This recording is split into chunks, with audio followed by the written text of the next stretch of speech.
बोकारो से एक चौंकाने वाली खबर सामने आई है, जहां एक 19 वर्षीय युवती का शव गांव के तालाब में तैरता हुआ मिला। मामले ने इलाके में सनसनी फैला दी है और पुलिस भी अब तक किसी नतीजे पर नहीं पहुंच पाई है। बोकारो जिले के पिंडरा जोरा थाना क्षेत्र के बांधगोड़ा गांव में उस वक्त हड़कंप मच गया जब गांव के 4 कोनिया तालाब में एक युवती का शव तैरता हुआ मिला। मृतिका की पहचान बांधगोड़ा साइड निवासी सुरेश महतो की 19 वर्षीय पुत्री के रूप में हुई है। बुधवार की सुबह ग्रामीणों ने जब शव को तालाब में देखा तो तुरंत पुलिस को सूचना दी गई। शव के मुंह से झाग निकल रहा था, जिससे यह आशंका जताई जा रही है कि युवती की मौत जहर खाने से भी हो सकती है। हालांकि असली वजह का खुलासा पोस्टमार्टम रिपोर्ट के बाद ही हो पाएगा। परिजनों से भी पूछताछ की जा रही है।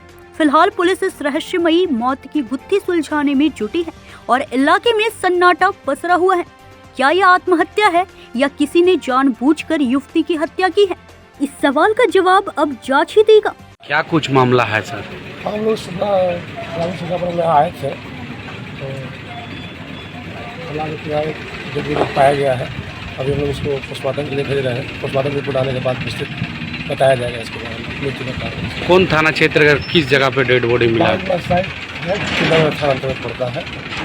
कुछ कारण पता चलिए? हाँ, अभी स्पष्ट नहीं है। जैसे परिवार वालों का कहना है कि कारण की वजह से मृत्यु बताया जा रहा है, और विस्तृत एक्चुअल रिपोर्ट जो है पोस्टमार्टम रिपोर्ट आने के बाद ही बताया जा सकेगा। कहीं कोई चोट गाट बॉडी में निशान वगैरह? यह तो प्रथम विषय नहीं है, नाक से झाग उसका निकल रहा है और सर बॉडी में कोई चोट का निशान नहीं है उसका। नाक पे झाग कब निकलता है सर? जब दम घुटता है तब? तो डॉक्टर बताएंगे, हम लोग का पार्ट नहीं है। सर डेड बॉडी देख के आपको क्या लगा सर? अभी तो हम बता तो रहे हैं कि प्रथम दृष्टया हम लोग उसको कुछ कर नहीं सकते। पोस्टमार्टम रिपोर्ट आने के बाद ही हम लोग बता पाएंगे कि इसका मृत्यु का कारण है। सर क्या नाम है आपका? मेरा नाम पूर्ण जवेंद्र कुमार, पिंडरा थाना।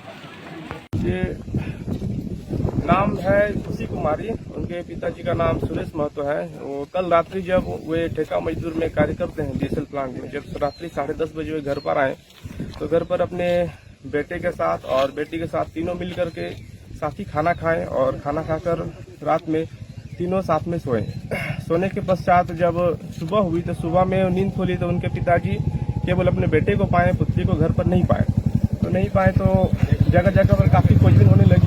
खोजबीन होने के बाद सामने के जो तालाब है, जो चारकोनिया बांध कहा जाता है, उस तालाब में भीड़ भाड़ देखा गया। तो भीड़ भाड़ देख करके उनके परिजन भी इस तालाब में आए, हम सब ग्रामीण भी आए, तो पाया गया उनका खुशी कुमारी को तालाब में तैरता हुआ पाया गया, डूबा हुआ पाया गया। तो उठाने पर पता चला कि उनको मतलब जान चली गई थी तब तक, और पता नहीं अब तक क्या कारण है। घर पर तो ऐसा कोई लड़ाई झगड़ा, कोई मामला ऐसा कभी हुआ नहीं है। बच्ची बहुत अच्छी थी, पढ़ाई में ग्रेजुएशन कर रही थी, और अब कोई कारण का पता नहीं चल रहा है। तो हम लोग थाना प्रभारी महोदय से ही उचित जांच कार्रवाई की मांग करते हैं। तालाब में क्या पहले कभी बच्ची आती? तालाब में कभी पहले बच्ची नहीं आई थी, कभी नहीं। तालाब का कोई लेन देन नहीं था। घर में सारी तैरने उड़ने का जानती नहीं? तैरने के लिए कुछ नहीं जानती। तैरने के क्रम में कुछ भी जानकारी नहीं। कभी तालाब में नहाई नहीं, कभी आई नहीं। तालाब इनके घर के पिछवाड़े में है? हाँ, तालाब इनके घर के पीछे।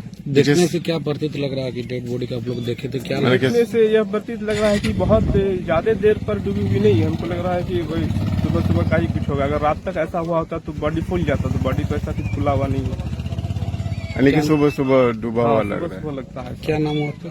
मेरा नाम कृष्णा महतो है। बच्ची का क्या नाम हुआ? बच्ची का खुशी कुमारी नाम है। उनके पिताजी का नाम सुरेश महतो हुआ। उम्र कितना होगा उसका? बच्ची का उम्र 19 वर्ष है। बोकारो से चंदन कुमार गुप्ता की रिपोर्ट।